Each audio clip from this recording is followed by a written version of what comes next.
Hello everyone, I am Lisa. Today I want to tell you about my pet parrot Coco. Coco is small, funny and little baby. 公司的小朋友都是好乐。Now he says, hello to my mom, my dad, my cat, my sister, my whole world. And my dad goes like this.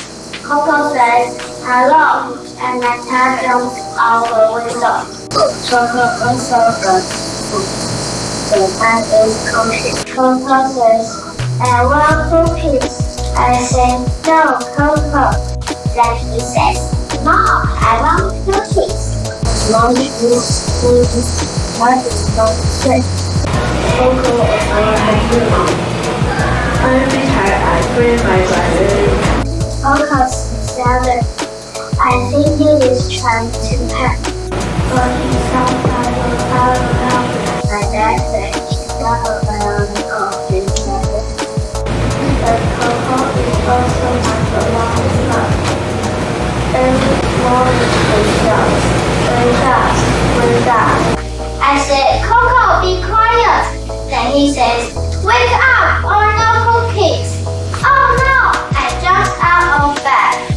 One day, Coco gets hit from his cage. We look everywhere. My mom took no picture. My dad checked the bathroom. I checked the bed. No Coco. I was down in a letter. He says, hello, Mr. Bird. Oh, Coco. I love my crazy parrot, but maybe talks too much. Thank you for listening. Have a good day.